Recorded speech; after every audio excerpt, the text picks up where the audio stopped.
Ladies and gentlemen, I would like to welcome you all to this panel discussion on complaint handling and litigation by DPAs. My name is Jan Dhont, and I am the lead on data privacy at Lorenz International Lawyers, a law firm here based in Brussels. Ladies and gentlemen, I am very excited to be here for two reasons. Excited because we have a great topic to entertain you about. You certainly all agree with me that the enforcement of data privacy is a topic which has lately gained a lot of media exposure.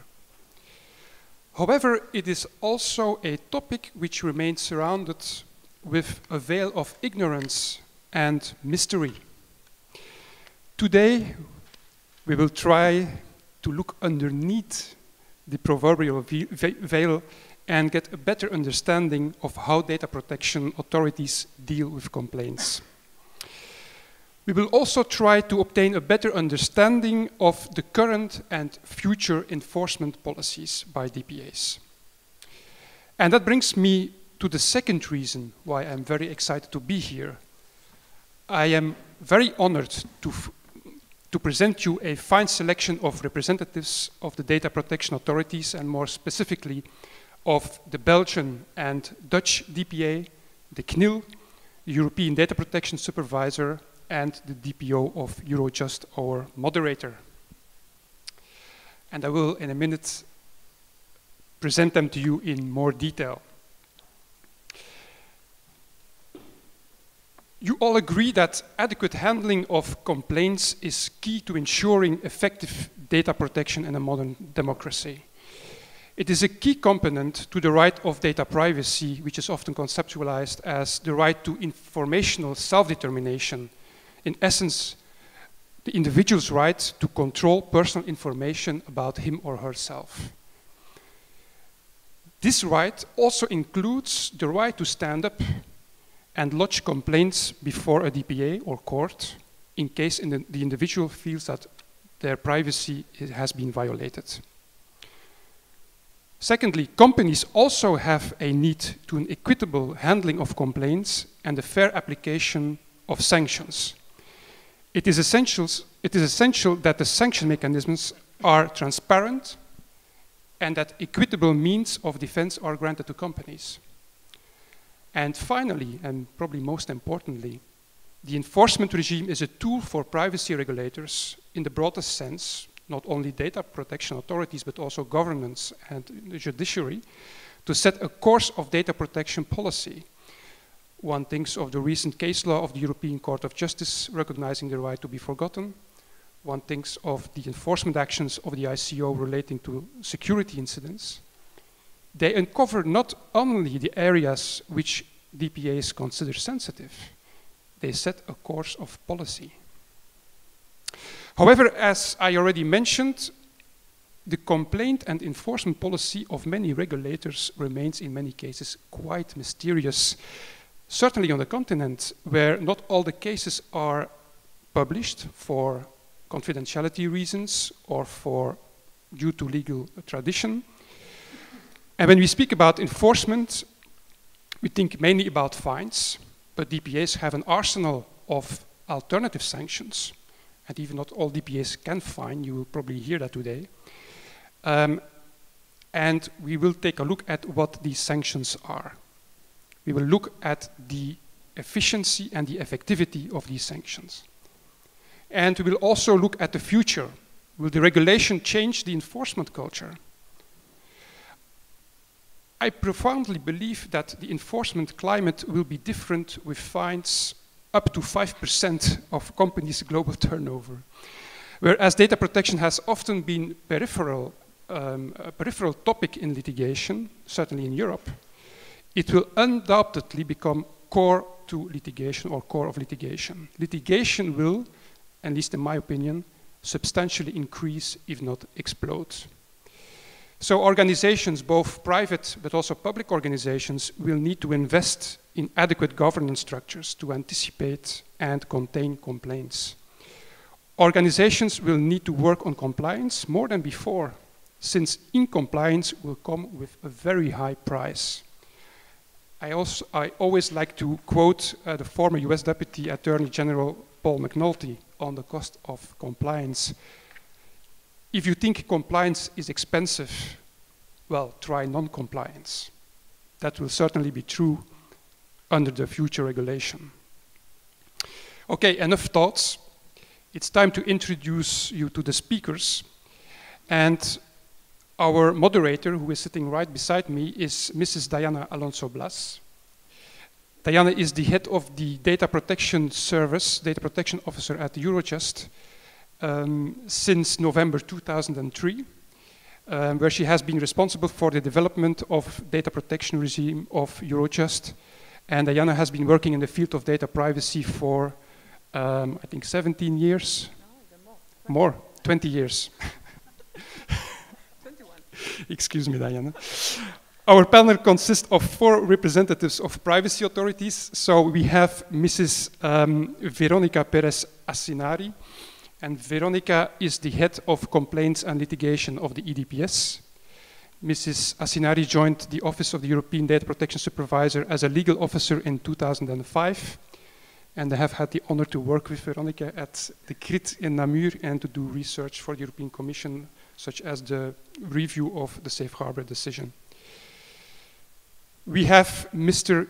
Oelen, who is the head of the private sector supervisory department at the Dutch DPA. And Mr. Oelen works at the DPA since 2008 and was before the head of the bureau of the management board of the land of the registry office in the Netherlands. Then we have Mr. Willem Debeuckelaere, who is the president of the Belgian DPA. And Mr. Debeuckelaere was also head of the cabinet of the Belgian Minister of Interior from 1995 until 1998. And he was first nominated judge of the Tribunal of First Instance and subsequently in 2002, Councillor of the Ghent Court of Appeal. And finally, we have Mr. Mathias Moulin, who is the Deputy Director for the Protection of Rights and Sanctions Directorate at the CNIL. And Mr. Moulin served before as a legal officer within the Legal Affairs Department of the CNIL. He was head of the Data Protection Officers Department during 3 years.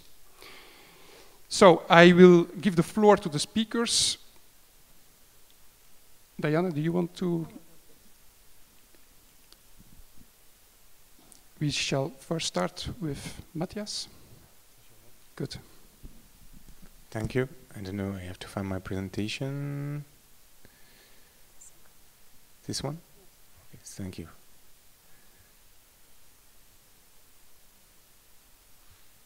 So good afternoon. So as I've been said, I'm Mathias Moulin, Deputy Director for Protection of Rights and Sanction Directorate.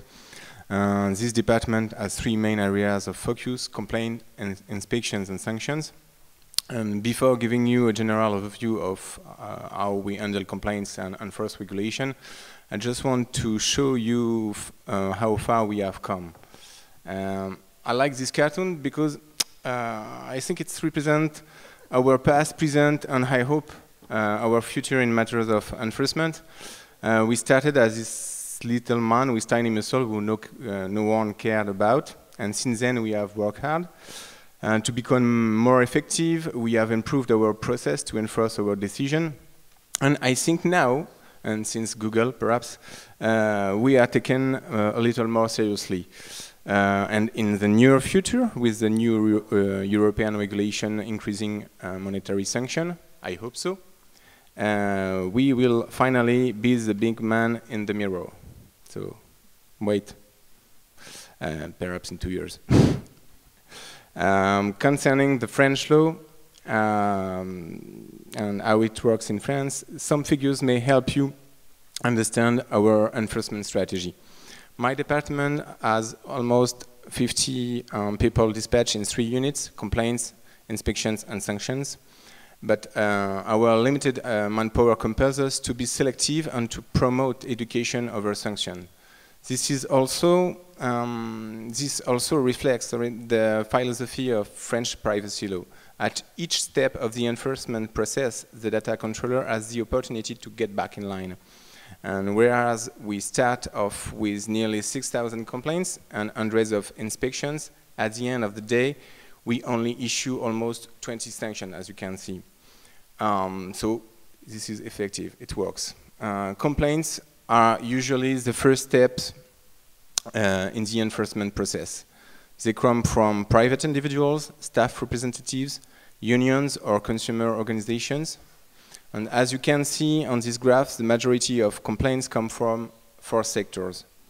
In 90% of the cases, the complaints are solved after an exchange of letters or mediation between the data controller and the plaintiffs. When it's not sufficient, the CNIL's president can decide to conduct an inspection or, in case of major infringement, to issue an injunction. These inspections are mainly carried out on site and are unannounced, and the CNIL can request all necessary documents, access all IT systems, and obtain a transcription of data. And I want to add that we have a new power since 10 months. Now we can also conduct online inspections. And up to now, we have already conducted 60 online inspections, because it's very new, on different topics, such as the use of cookies and or security breaches. Now, concerning inspection, as you will see, most of our inspections are based on complaints or follow a previous inspection closed or a sanction procedure, including injunction procedures. And each year, the Commission also draws up an annual program from a list of topics based on issues encountered in the field, on the field, and to what's in the news. For example, last year, the chosen topics were data breaches, online payment, blacklisting in the banking sector, and dating websites. Now, what happens as a result of an inspection? There are 4 possibilities. Where there is no infringement found, we send a letter ending the case. This represents close to 5% of the cases. If there is a minor infringement, we send a letter with recommendation about data retention or security measures, which represents almost 75% of the cases. And in case where a serious breach has occurred, the CNIL's president issues an injunction with a request to comply with the law within a determined period of time, 3 months maximum. And these injunctions can be made public and represent close to 15% of the cases.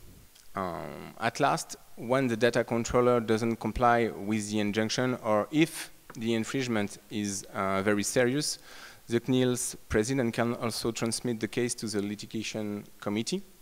And this brings us to the most severe form of enforcement when we fail to obtain compliance diplomatically. Hopefully, it represents a few numbers of cases each year. So there are 3 different types of sanctions this committee can issue. Warnings, they are public or not, and the experience taught that the naming and shaming strategy is very efficient. Google is a good example, but Total also, the French gas company, concerning electronic votes. This committee can also issue orders to stop the process. And finally, the litigation committee can issue financial sanctions up to 150,000 €, but it must always be preceded by an injunction. So it's not very easy to use it. Now, the past 9 years taught us that to build an effective enforcement policy, we need to first coordinate the enforcement actions between or among the 3 units, complaints, inspections, and sanctions. And it's not an easy job, and this is my job, believe me.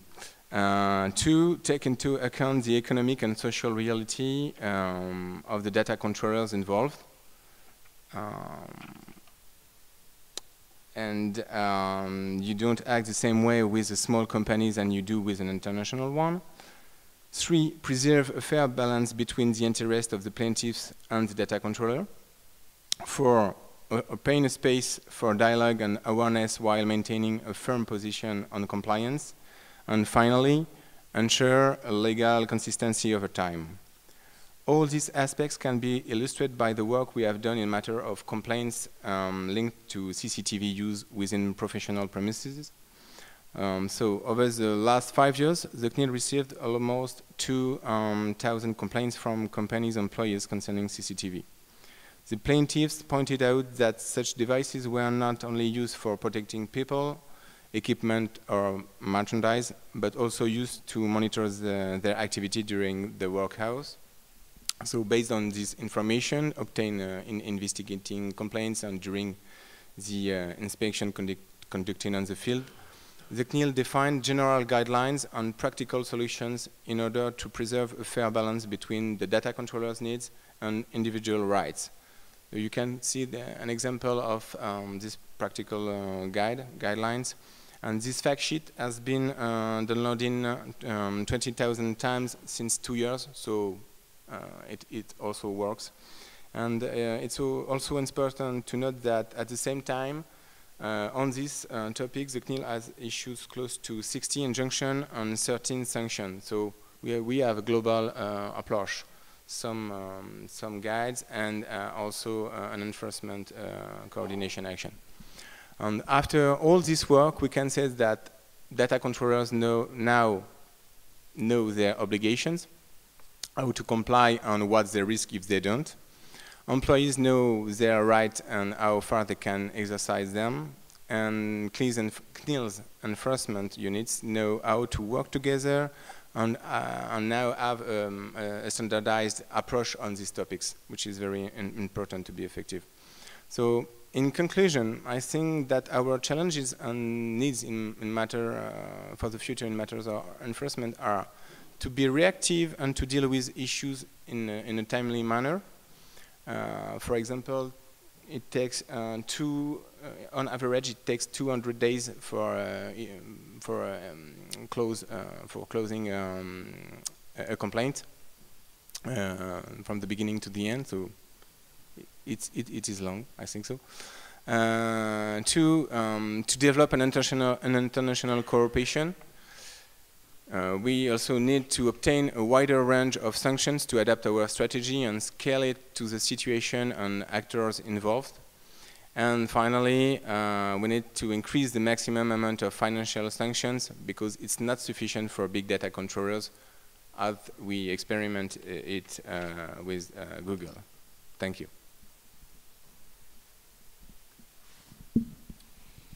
Thank you, Mr. Moulin. We shall ask the questions at the end. Yeah. Mrs. Asinari. Okay. Thank you very much, Jan. Thank you very much also to the organizers of the CPDP for having given the opportunity to the CRIDS and to the EDPS to organize this panel. We wanted to have a discussion on this issue because we think that it's an area where it's not really visible, at least in our case, and I will explain you why. So, as you might know, the European Data Protection Supervisor monitors the application of data protection law by EU institutions and bodies. To conduct this activity, we have many monitoring tools, such as prior checks, consultations, inspections, surveys, the adoption of guidelines, different awareness raising activities, and of course, complaint handling and litigation. So, as I have just mentioned, this is an area that remains quite invisible for the outside world, and this is mainly because we keep a strict confidentiality policy for the way we handle these complaints in order to protect, of course, the data subjects, and also because in the case, particularly in the case of small institutions like agencies, it could be very easy to identify who is the data subject involved in the case. So we do not publish our decisions. We publish sometimes some summaries in our annual report and in our newsletter. So, of course, the positive side is that we preserve the confidentiality, but the negative side is that, well, we have to think about other channels, because it is very important to inform our stakeholders about the positions we take in this complaints handling. As to statistics, last year we have received 113 complaints, and 41 were admissible and 72 were inadmissible. The kind of topic vary enormously, and the complexity also is very different. And we receive a lot of complaints on staff matters like evaluation, harassment, medical data, email policy. And we also receive other type of complaints related to issues like computer forensics in the case of external investigations conducted by OLAF, which is the anti-fraud office of the European Union. We also receive complaints related to the publication of personal data on the websites of the institutions, complaints about security issues, etc. As to why we handle complaints, well, this is of course one of the main supervision and enforcement activities we have, and complaint handling intends to provide a structural support to the data subjects. And this support is really important because this is an area where the activities in most of the cases remain invisible also for the data subjects. So we are there to provide our expertise. So even if this is a very important field of enforcement, we consider that it shouldn't be an obligation for the DPAs to handle every single complaint they receive. The DPAs should have the flexibility and the freedom to set some priorities and to establish some selectivity criteria. In our case, we haven't done so.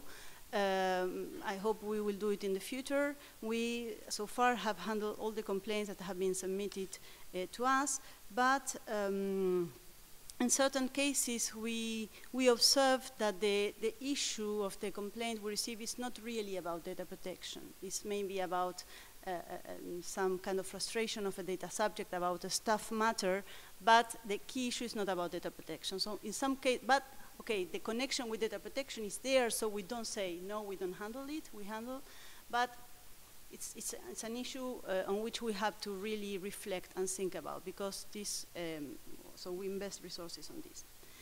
As to the actors, of course, we have the data controllers. In our case, the data controllers, as I already said, are the EU institutions and bodies. And another key actor in this area is the DPO. It's a key player, not only in the implementation of data protection at the EU institutions, but also is the link with us. In the EU institutions and bodies, it is mandatory to have a DPO.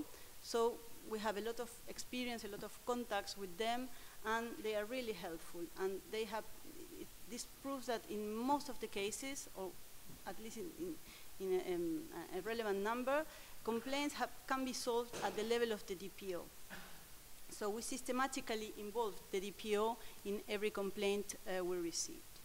As to the complainants, we can have complainants of two types, either data staff members or other people whose data is processed by the EU institutions, like for instance people who are not employees but are nevertheless subject to an investigation by OLAF, or people who have been included in asset freezing lists published by the Council on the internet. So these are people that are not staff members of the institutions, and these other data subjects are the ones that normally search for lawyers' advice. As to the procedural aspects, normally the EDPS has to provide an answer within 6 months. This answer does not mean that we have to adopt the final decision, but we have to inform the complainant that we have to communicate that we have received the complaint and that we are investigating.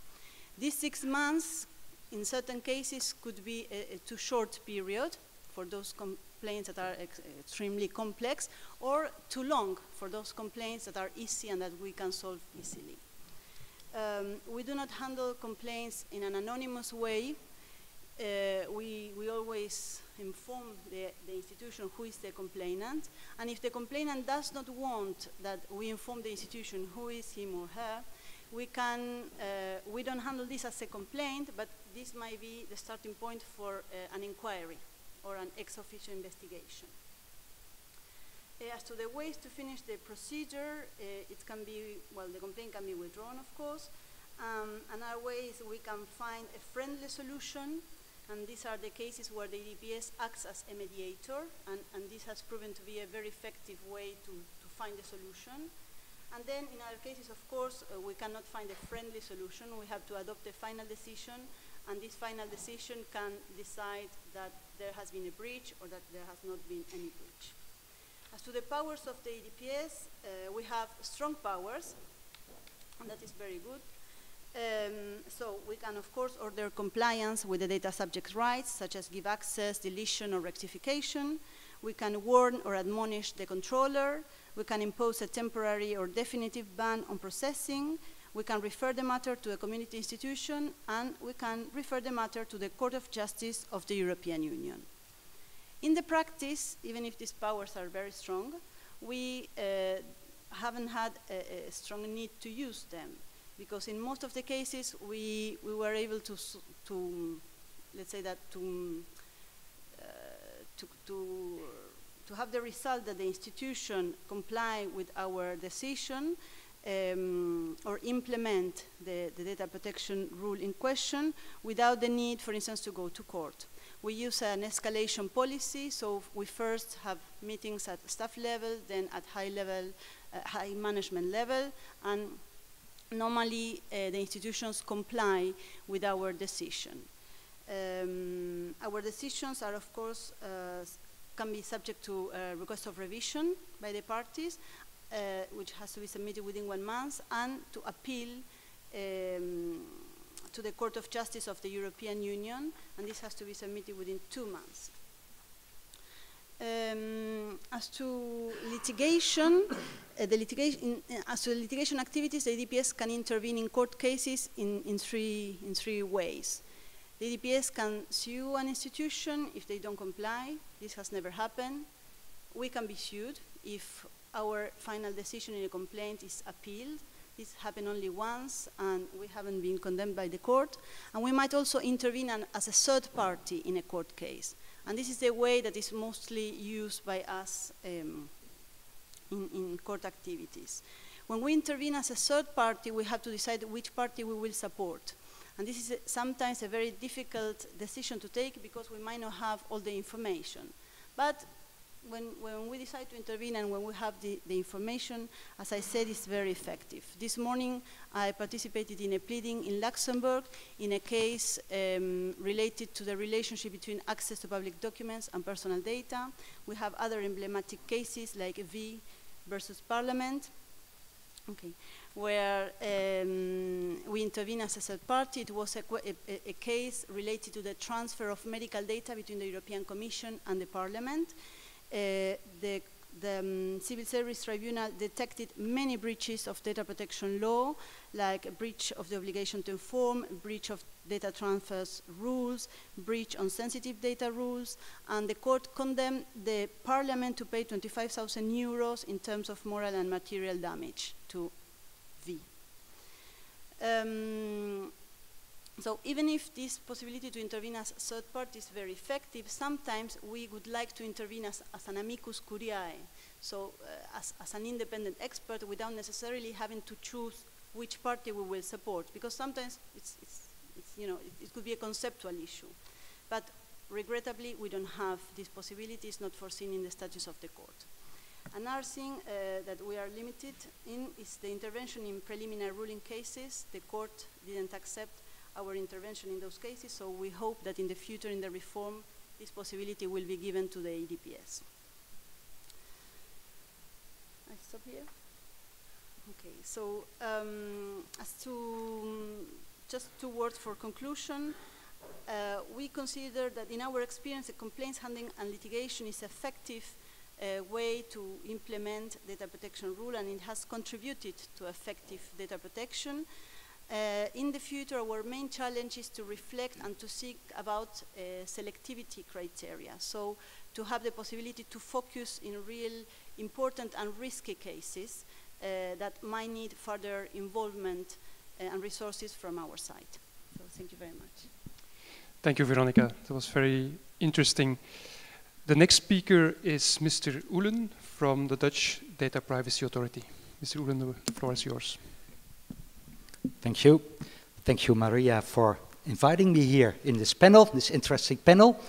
And considering the topic of this panel is complaints handling and litigation by DPAs, I will provide some information on how our office operates and how we deal with complaints, and if so, how the recent judgment of the European Court, especially in the Google versus Spain case, have influenced our activities.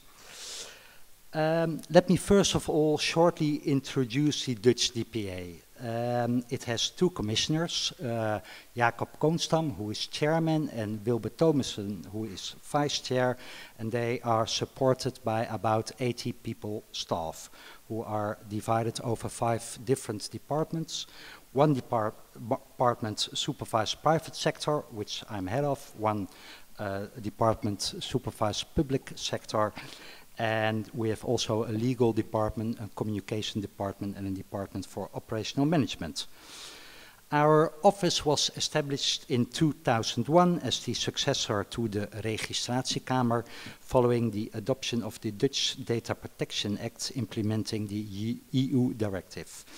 And when our office was established, it's decided to, at least in the beginning, continue working along the same lines as the registratie did before, also because it was a new law and experience still had to be built. And this meant we mainly focused on raising awareness and providing advice. In 2007, however, the need was felt to change course and to prioritize our activities more towards doing investigation where needed, followed by enforcement actions. And this change of direction initially sparked some discussion, but was in the end accepted, at least in Holland. The reason our office changed this course was first and foremost because, in our view, focusing on enforcement is more effective in raising awareness and ensuring compliance with the law. As it is our standard practice to publish the outcomes of our activities, naturally bound by the Dutch administrative law, which also means deleting company-sensitive information before publication, we do reach a large amount of individuals and organizations with our activities. So instead of only providing one civilian with advice or enforcing compliance of only one company handling of just a few people, we now reach out to a much larger public, as the activities we nowadays undertake concern a whole sector or cover a technique used across sectors affecting large amounts of people and organizations. Furthermore, increasingly the press, newspapers, internet sites, radio and television cover our investigation in their news items, making our outreach even bigger and making us more effective. The change of direction in 2007, however, also led to the need to making decisions on how to use our resources, because in order to make the best use of our limited resources, we had to and still have to prioritize our activities. And this is why since 2007 we have been developing criteria to apply to assess how we will put our limited resources to the best use possible.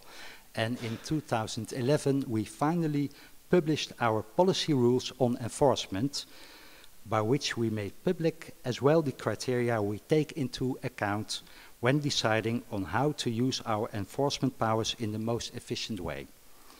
And the cases that we will give priority to are those cases where we have a suspicion that it concerns a serious violation which is structural which affects many people and where our office can effectively make a difference by using our enforcement powers. The violation will furthermore have to fall within our annual focus points. Every year our office determines which topics we feel require our special attention, and we make that list public. For 2013 we have, for example, focused on the principles of consent, transparency and security, and on areas such as data protection in the employment relation, profiling and medical data. And the focus points for 2015 will be announced next week on the International Day of Privacy. The change of direction to more enforcement and less advice, and the need to set priorities on how to spend our resources most efficiently also means our office does not handle all complaints individually. This does not mean that we do not engage with civilians anymore. On the contrary, through our website and our help desk that can be reached by phone daily, we provide general information to citizens to enable them to stand up for their rights and get redress when necessary.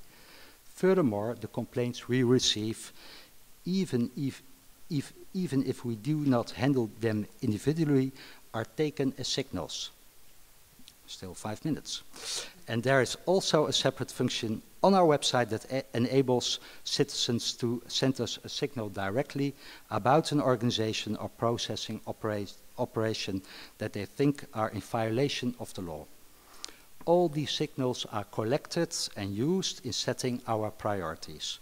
For example, if we receive many complaints about a certain company or about a particular technique, we can decide ex officio that we will take the issue up and start an investigation, possibly followed by enforcement action, provided of course it meets the criteria laid down in our policy rules on enforcement. The bigger investigations that we undertake are done following by a standardized process, which we call the preliminary findings definite findings trajectory.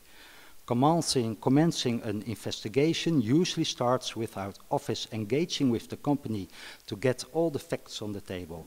This includes the exchange of letters, phone calls, hearings, and sometimes on-site inspections. And in any case, the organization we investigate is under an obligation to cooperate according to Dutch law. So we get all the facts on the table. When we have done the fact-finding exercise, we start drafting our preliminary findings. And these findings will be communicated to the organization to enable them to express their views as well. And we may also schedule additional hearings to assure we have all the information necessary. Our office, following the additional exchange of views and information, finalizes its findings, and these definite findings are in principle made public, not naturally after deleting all company-sensitive information. The organization will have an opportunity to ask the court to block publication, but they need to be compelling reasons why it should be blocked. And until now, only very few cases arose where we could not make our results public. It's a very effective way to get compliance. And depending on the investigation and of course on the reaction of the concerned organization, we may decide to start enforcement action. We have a wide range of enforcement powers, and because of the time I will only focus on one we don't have, and that is the power to impose administrative fines. At this moment, the toughest sanction we have is the possibility to impose a conditional fine or a cease or and desist order. It is an indispensable tool in our enforcement toolbox, but we would like to have it completed with the possibility to issue an administrative fine. this would, of course, not mean that we would be issuing fines all the time, because when using our enforcement powers, we are bound by the principles and rules in our administrative law. But in some instances, it's important to be able to issue a fine straight away, which would serve as a red card, to use a soccer analogy, against flagrant and deliberate violations of the law, instead of only having the possibility to give a yellow card. Administrative fines, furthermore, also serves as an example to other organizations and to the public at large that a particular kind of processing is absolutely unacceptable. As you may know, and then I will finish it, the proposed regulation will provide such a fining power to the European DPAs. However, since it will still take some time before the regulation will be adopted, let alone for it to take effect, the Dutch Parliament insisted on the government to ensure our office would get a fining power sooner, and a legislative proposal is, I think, next week being discussed in Parliament. So let's hope we get the power very soon. Thank you for this moment. Thank you, Mr. Oelen. Last but not least, we have the President of the Belgian Privacy Commission, Mr. Debeuckelaere. I'll give you, yes.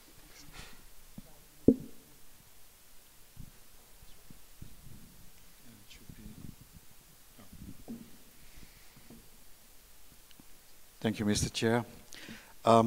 First of all, I must admit that the Belgian Data Protection Authority have not a real standard procedure when handling complaints and litigations. We have thought about it already, I think, 4 or 6 years ago, but then began this European review process. So everybody was saying, okay, but wait until you will have this new directive or regulation.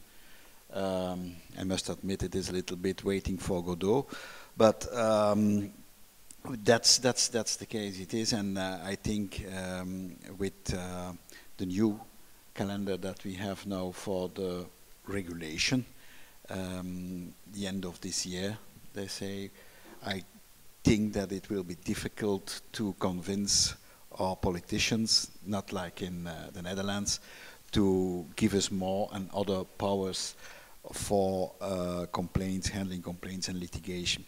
That will not say that we are not working on this field. The more and more, and practically if you look at the last 10 years, we have practically every year more and more complaints, more and more questions for information. We are now, for 2013, that are the last figures, we reached 4,000 questions on information, all types of information, and more than 700 complaints. Sometimes it's difficult to make the difference, because sometimes a question is the preliminary step for a complaint, because they are asking, can you do that, how it is working, and then you get after a few mails or after a few phone calls, they say, okay, but now we have a complaint because they have treated my data on a wrong way. More and more complaints, more and more difficult cases also. For example, the last 2 years we are confronted with a lot of data breaches, not only in the telecom sector, where they have to give us information, but also in other sectors. What is also increasing is the amount of cases where we found that there is a breach of law. We are now practically in 65% of the complaints that we are coming to the conclusion that there is misuse of data. In most of them it is not, let us say, a question of living and death, but what we see is that we are confronted with more complex, more international cases, but also cases who are more related to crime, distortion, and so on. one of the questions that have been sent to us was, what is your way you are applying your data protection law? Well, very quickly, for us, the most important source is, of course, our legislation and the jurisprudence of the European Court of Justice and the European Court of Human Rights, of course. We have the jurisprudence of the Commission, of the sectoral committees that are working in the commissions. Sectoral committees are specialized on specific fields, health, for example, social security, and so on. And how we are trying to implement this jurisprudence and this legislation, we have, I think, three main principles. The first principle is that we are there as a data protection authority to protect the citizen, to use this awful English word data subject, but I don't like this word. I like more the word the citizens, the people who are seeking for protection. A second main principle for us is that we are always trying to find, and that's one of our mandatory tasks, we try to find simple, comprehensive and practical solutions when we have questions for information, but also complaints. And the third is that we have always to find a balance between fundamental rights, other fundamental rights like freedom of press, freedom of expression, and this fundamental right of privacy, but also data protection.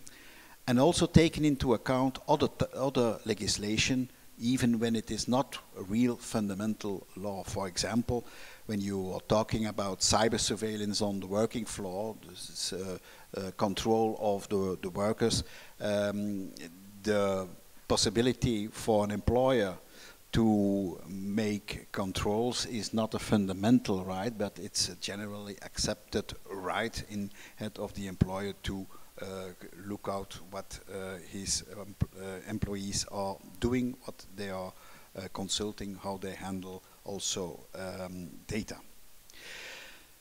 The procedure to handle complaints and is in three stages. The first one is very informal. It's more an investigating, preliminary searching, and in the most cases we can come to a solution with also mediation. This can becoming very official, and then on that moment there is really a decision of the presidency of the Commission or even the Belgian Commission as a whole, 16 persons. It's not like in the Netherlands where you have two. It's more the French model of a lot of people of different sections, of different administrations, of different professional backgrounds who are coming together once every 3 weeks, and then we can decide to start a control, but also to set up a mediation or a litigation. It can come to a real hearing where you have different parties who are coming before this commission, defending or explaining their cases, and after that there is a decision of the commission. Decision who have to search in the first time a mediation. When we are coming to the conclusion that there is no mediation, that there is no, and that there is a breach, then we are making an opinion and we have to hand over the case to the public prosecutor. We don't have the power to fine, we don't have the power to give penalties. What are, I think, the challenges and now and in the future? One of the first challenges that I was indicated was the same as the EDPS, and that's our task of confidentiality. That's sometimes very difficult. We have to handle all this information confidentially, and sometimes for the outside world, for example, media, but also academics, we cannot always give this information that we should like to share and to give also the explanations why we have taken this or this decision. But we are really handicapped in it, and of course, but we see on the other hand that it is very important to get all the information from the parties involved. For example, it's clear in these data breaches cases, when you are confronted with an enterprise, a company, an organization who had a serious data breach, they are always, one of the first questions is, okay, what will you do as a data protection authority with the information that we are giving now? Because shaming and blaming is, after all, one of the hardest penalties that you can impose, I think. That's a real problem today. Second real problem is international cooperation and cooperation between, in the same country, between police and, for example, the dog watch for internet, the CERT in Belgium. When there is a difficulty, everybody is looking to each other, who is competent to do what. In international cooperation also, I'm very happy that Udo is here, because we have had the experience that it was not always easy to get to come to a good cooperation, but we succeed to find solutions for it. So we talk to each other, and we had a first agreement to work together, and I hope it will be continuing on this way. On the future field, I think two big problems. First of all, with the project of the regulation, I'm afraid that we are coming in a very confusion on the role of the Data Protection Authority, because now we are advising, we are acting as a counselor, as a mediator, but we shall be also a prosecutor, and even we shall come in the role of the decisional body, taking a part of the judiciary and maybe also of the executor, I don't know. But that is for me a really very big problem. I'm a little bit old-fashioned. I have read not only Machiavelli. I don't want to play Il Principe. I'm more a follower of Montesquieu and the separation of powers. And that's one of my great objections to the new European regulation process. A second problem is, I think, well, I will conclude, is that we are not living in a world where only data protection is the only fundamental right. There are also a lot of other fundamental rights, and if you look to the reality, we see that a lot of infringements are also infringements on classical penal codes, but also specific new criminal codes. I think on hacking, for example, the Google Street View case was a case of hacking. They are also in Belgium, they get a penalty for that, not for data protection. There's harassment, there's stalking, there's misuse of abuse of electronic communication, professional secrecy, confidentiality, distortion. That are all types of crime who are not only data protection crimes, but who are in the whole field and who have to take taken on a holistic way. So what is only really dedicated to data protection law is, after all, a small percentage of the whole sector of criminal infringements. Thank you. Thank you very much, Willem, and thanks to all the others for the very interesting interventions. I think listening to all these different presentations, well, one thing could be the conclusion, and is, well, the way the data protection authorities operate is quite different in practice. And the powers they have are quite different, but a number of challenges are obviously the same. We have heard from all of them they have more and more complaints from citizens. We have also heard a few times, and this is a common topic for all of us, well, there are less resources, less budget for everybody. How do we deal with that? And if I play the advocate of the devil here, we also hear from a number of them, well, we need to prioritize, we need to select our topics, we need to select how we deal with things, which is a logical thing.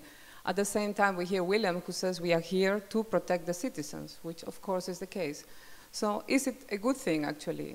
And this is a question I want to launch to all the speakers here. Is it a good thing that the data protection authorities select which complaints they deal with? Or should they deal with every complaint which is admissible? I remember years ago speaking with a colleague from the Portuguese Data Protection Authority who is not represented here. He told me we have to go and inspect on the spot every single complaint. This goes quite to the limit. But is it good the other way around? If I'm a citizen and I raise a complaint with one of you, and you tell me, well, listen, my dear, I'm sorry, but you are not in our priority list this year. This is not the topic we want to deal with. Is that a good thing? So I know it's a tricky question, but who wants to go first on that?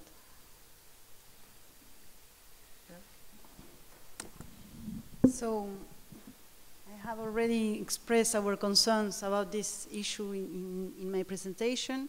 And I should say that before joining the EDPS, I worked 5 years in the research center. So when I started at the EDPS 9 years ago and I first heard about selectivity, I said like, no, we have to protect the citizen and we have to ensure that data protection law is effective and is enforced. But then after all these years, I have seen many cases where are kind of in the limit to a sort of instrumentalization of data protection. As I said, some people are upset about the result of an evaluation, and of course, evaluation implies a processing of personal data, so they submit a complaint. But the very topic of the complaint is not a violation of data protection. But to reach a conclusion, we spend time and resources to explain this person that, in fact, this is not an issue of data protection. And maybe there might be some issue, so we have to adopt a decision. And I think it's unfair for other cases where there are violations or where we have suspicion that there are violations, we haven't received a complaint, and we don't have the time to start an ex officio investigation. So I think it is important to find a balance on how we use our resources to better, to focus where the problems, to focus our activities on where the problems are. Any other members of the panel would like to comment on this? Yes, thank you. In France, we don't have the choice. We have to handle and to investigate all the complaints, but we choose if we handle it with the on-site inspection or online inspection, or if we issue an injunction. So we can decide the way we handle it, but we don't have the choice. We have to handle every complaint. We have to handle every complaint and every question of information, but of course you are making selections. A lot of questions you try to solve them by referring to your website, by referring to documents. But if we if we see that there is something that is really very important, of course you are starting a whole inquiry, control and inspection. Yeah. Well, thank you. Udo, would you like to say something, or shall I move? Well, I don't think handling every complaint is very effective. In Holland, we get about 6,000 signals. It's what we call signal. That can be complaints, also questions or whatever. If I don't know if we make a selection of that, I think a lot of them would really be a complaint. But if so, we have to deal with all those complaints for citizens. And I understand they are looking for help, and they are looking for protection, but it is not effective, because if we handle all those complaints, compliance overall won't be served. That is why we chose to prioritize and make public our results of our enforcement actions, because we see it's more effective. Compliance to the law is higher and higher because the good word is now spread by press, and we see that civilians, citizens, but also organizations are more eager to data protection. Well, this links to another question I wanted to raise, I think very briefly, because we are running out of time quickly. But some of you mentioned in your interventions that your authorities may or may not have the possibility to impose a fine. This brings us to the topic of enforcement. How do we deal with that? Many years ago, I remember there was a beautiful drawing of the data protection authorities as the privacy watchdogs. And the Spanish Data Protection Authority was represented as a pit bull.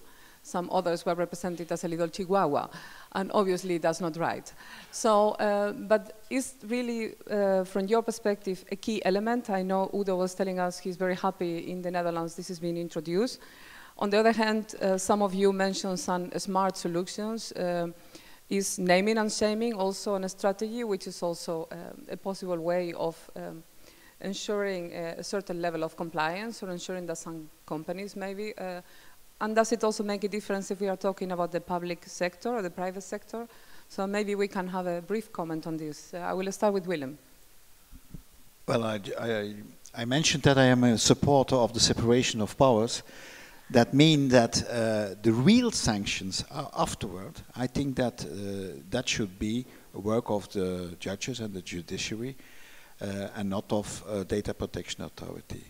I think it's very clear. That means not that we don't need powers to enforce, because we have in the Flemish part here of Belgium, we have a new legislation of 1 year, and we have the possibility as a data protection authority on this field to impose actions, to even to stop some actions of the data handling, and that is much more, that is very effective. Maybe we can think also on penalties, fines, when they are not giving the documents, when they are not giving entrance or not cooperating. You can make the comparison with other administrations who have this power, but the final penalty, the really sanction for me, that's the work of a judge, of an independent judge who had for him the prosecutor, maybe also the data protection authority, but on the other hand, the defendant. I think it's one of the achievements of our judicial system of balance powers, Article 6 of the European Convention of Human Rights, and I'm a defender of that. Well, I work for Eurojust, so I should defend the judiciary as well. But maybe Mathias, you would like to say something on this? So, I understand your point of view. In France, it's a bit schizophrenic because we have a role of advising, advisory, and the things that are organized like that. There are two main departments, one in charge of compliance, and they give advice to data controllers, and my department in charge of enforcement, and so the people in charge of enforcement are not in charge of compliance, so things are very are separate, and we talk together, but this is I think it's a question of organization, and the litigation committee is something apart, and we have a very specific procedure in order to respect the European Convention of Rights, and the French court, the Conseil d'État, said that the litigation committee was a trial, and all the rules he has to respect all the rules from the CEDH. So, but it's a question of organization. But I know it's schizophrenic. But in French laws there is also a definition of what is a complaint.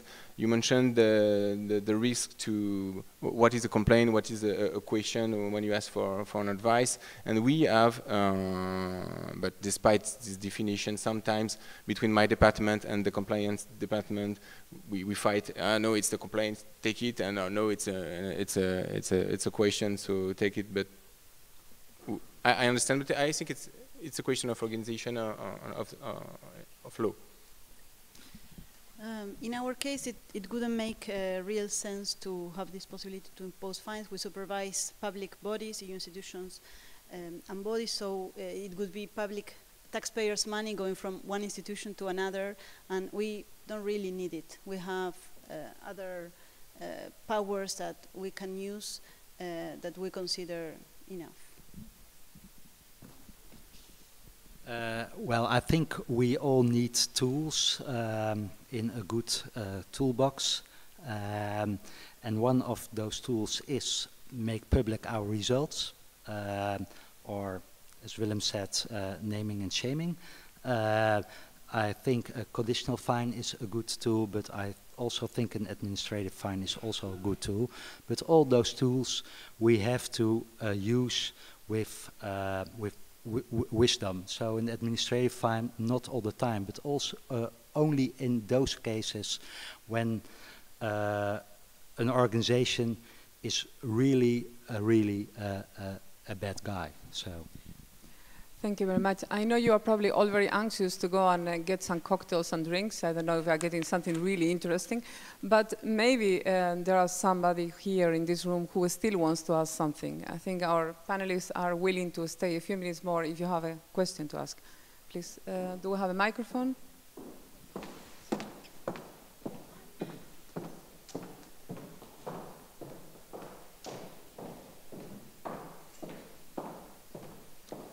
Well, Stephanie Perring is famous for asking difficult questions.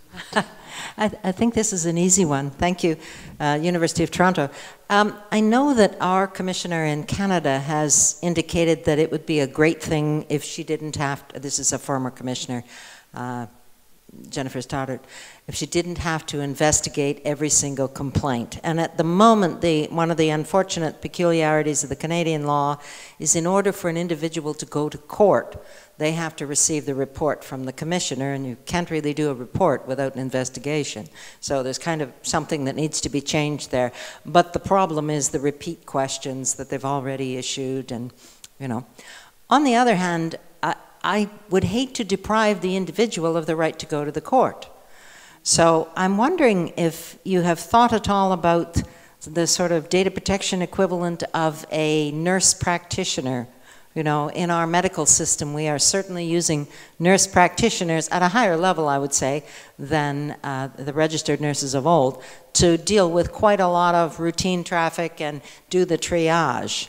If you did that kind of thing and could have a report out of that, that might solve our legislative problem. Would it work in the European systems that you've described? I think maybe Udo could explain a little bit how the Dutch authority works with that. Yes, well, I just talked about our full-fledged investigations, but we also use what we called alternative sanction, and it is simply a phone call or a letter or whatever to an organization who think we are is doing a wrong thing. We don't investigate it, but we just contact them and we say we get a signal. We don't know if the signal is right or wrong.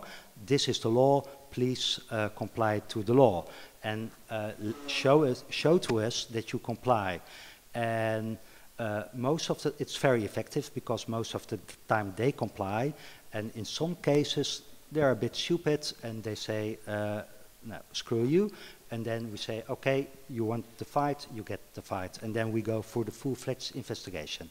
But it's very effective indeed, yeah. Well, you see the Dutch are always very direct in their approach, and it works. Another gentleman had a question there.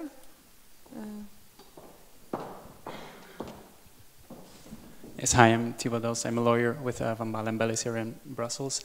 I have a question on enforcement. I have the impression that in terms of enforcement for data protection, many people now take an example of, after the enforcement of competition rules. And I see two developments there. On the one hand, people are calling for the Commission or the competition authorities to take data protection into account, for instance, in merger cases.